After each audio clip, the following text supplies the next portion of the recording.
कुछ देर बालक सुन्न हो गया।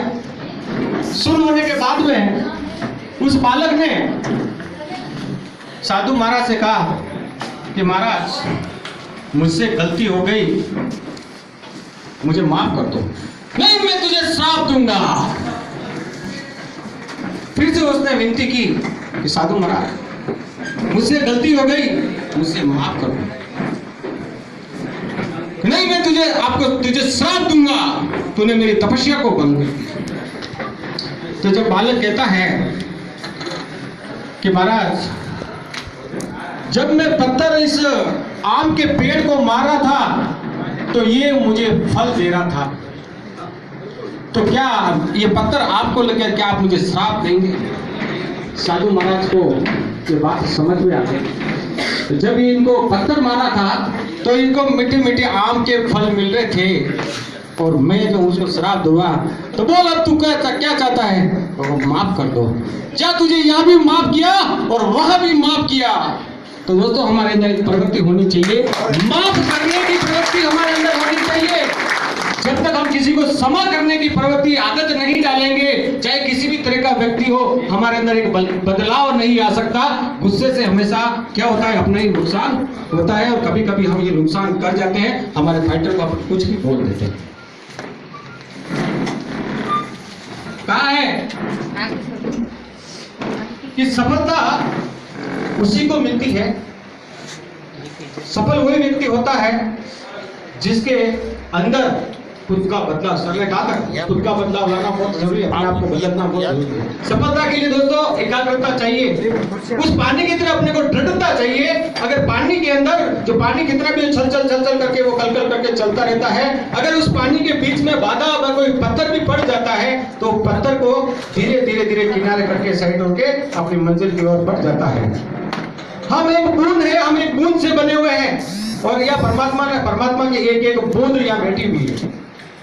सबसे पहले मैं जो आज वक्ता बन के बोल रहा हूँ, श्रोता बन के सुन रहे हैं, इस पंडाल में, इस यहाँ पे इस हॉल में, इस कण में विराजमान और परमात्मा को नमन करते हुए मैं ये कहना चाहता हूँ कि हम सभी एक उनकी बूंद है। क्या है सर? बूंद है। और हमारे अंदर क्या एक डर बैठा हुआ है, हर एक चीज का डर। जब एक बच्चा होता है तो कोई किसी चीज को हासिल करने के लिए प्रयास करता है, जो 3 साल का होता है, 2 साल का होता है, 1 साल का होता है, छोटा होता है, तो हर माँ बाप क्या कहते हैं, अरे तू ये प्रयास मत कर, गिर जाएगा, लग जाएगी।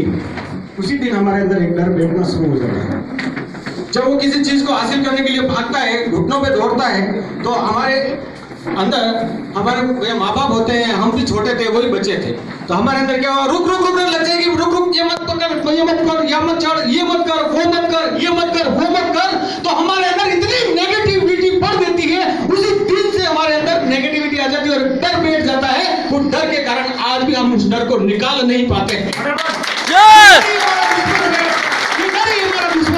जिस व्यक्ति भी सफल हुआ है उसने अपने डर को बाहर निकाल दिया, बाहर फेंक दिया, वही व्यक्ति यहाँ पे सफल होगा। डर ही हमारा सबसे बड़ा दुश्मन है, हमारे प्रोग्रेस का, हमारे तरक्की का। क्योंकि हम आदमी को इंसान नहीं समझते, हम ये समझते हैं ये वकील है, मैं इसको कैसे प्लान करूं।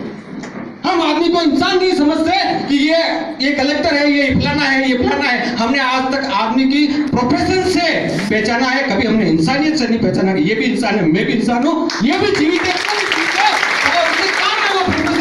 मेरे काम में मैं प्रोफेसर हूं। अपने काम में इतना सीख जाओ, इतना सीख जाओ, इतना सीख जाओ कि सामने वाला साला अपना काम पहले सुनेगा। हो सकता है वो कोई बड़ा हो, लेकिन उसके काम में प्रोफेशन है, मेरे काम में मैं प्रोफेसर हूं। इसलिए जब तक हम सीखेंगे नहीं, जितना सीखोगे उतना निखरोगे, जितना अपन सीखेंगे उतना ही आप निखरेंगे। तो अपने काम में प्रोफेशन बनो, सबसे बड़ी ताकत है।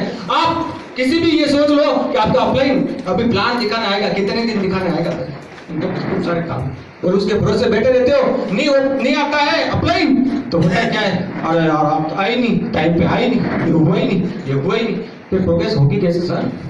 ये काम अपना है, आपको करना पड़ेगा, ये काम अपना समझ के करना पड़ेगा। एक कहानी सुनाता हूँ कि कई एक तो टीचर